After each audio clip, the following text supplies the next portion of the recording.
Another spectacular outdoors encounter with nature is to be found in the generous expanse of more than 11,000 hectares of pristine rainforest. This is the world-famous and now declared World Heritage Site, the Singharaja Forest Reserve, with a multiplicity of attractions in flora and fauna, and with it a biodiversity which is nothing short of breathtaking. Scientists have identified literally hundreds of species that are endemic, and the search still goes on with the assurance of more discoveries.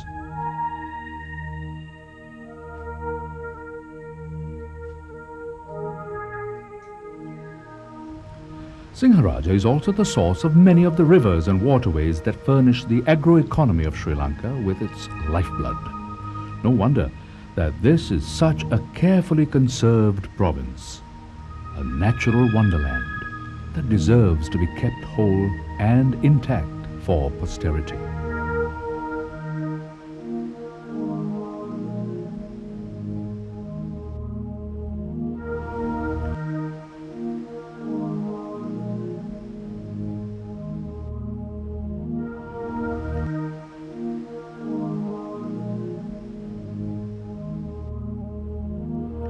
Apart from Singharaja, Sri Lanka is also home to several wildlife parks, which too are open for tours by visitors. Few can remain unimpressed by the varied denizens of these jungle habitats, creatures small and great, some gentle and others occasionally ferocious.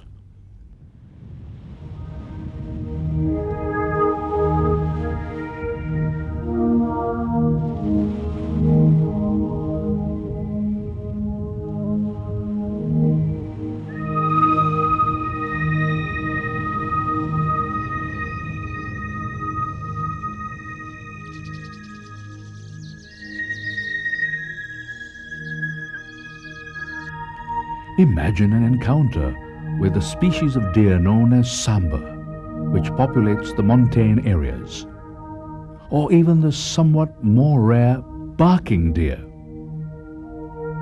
Yala in the south, and also Bundala and Kumana, are the breeding grounds of no less than 50 migratory bird species, and in season is a veritable ornithologist's paradise.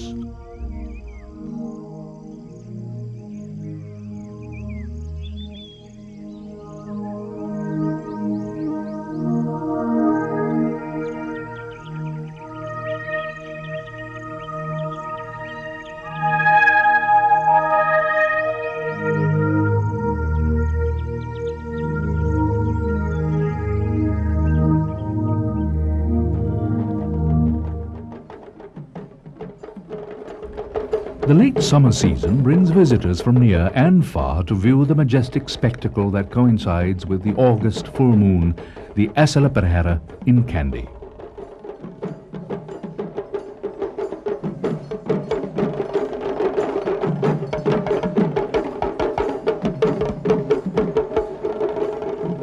This parade is conducted over a week within the precincts of the town of Kandy.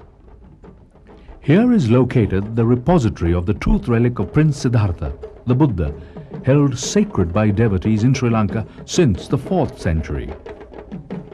Annually, the bejeweled casket which contains the relic is placed upon a magnificently caparisoned temple elephant, and, to the accompaniment of drums and the vigorous movement of hundreds of dancers in a celebratory gesture of goodwill and devotion, with attendant ceremonial chiefs and custodians and several dozen elephants in regalia, is conducted along the streets.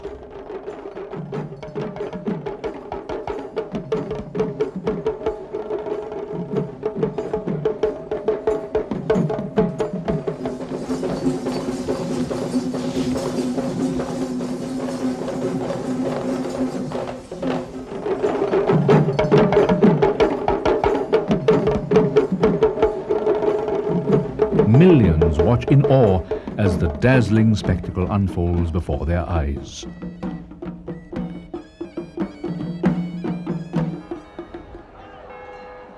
Yet another Hindu festival of Vel, also takes the streets in that same season, and that too brings people of different communities and varied ethnicity to share in the generosity the event brings about among the people of our land.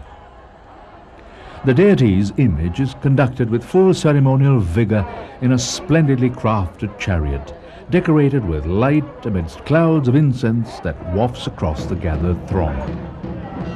Similar festivals are also held in the southern city of Katharagama, where a Hindu deity, the potentate Skanda, captures the imagination and holds a lure to people of other religious backgrounds as well.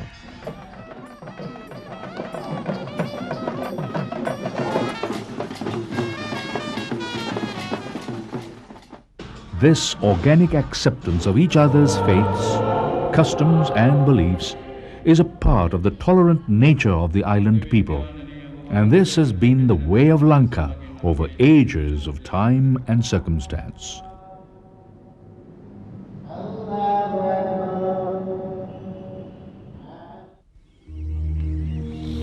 In Sri Lanka, it is possible to turn back the pages of time, at least more conveniently than would be likely in many other nations and countries.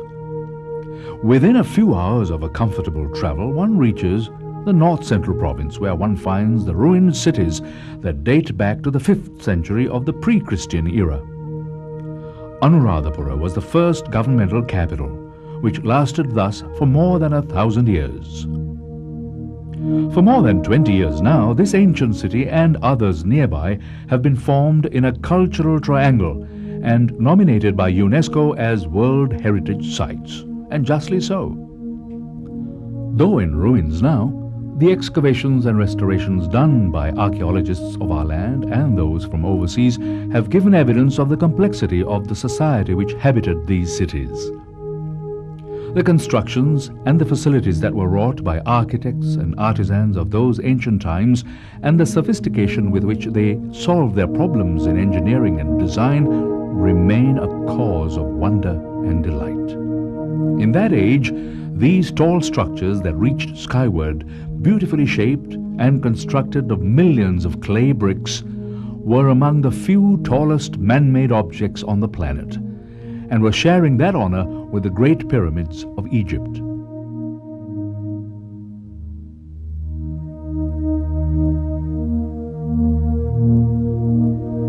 Clearly, this ancient city was also inextricably linked with Buddhism, and the many edifices and monuments confirm the royal patronage this philosophy was accorded when it was adopted by the king of Anuradhapura as the religion of state.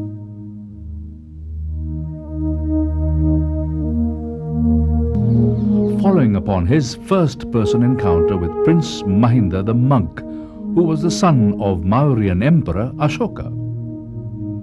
Here on this rock,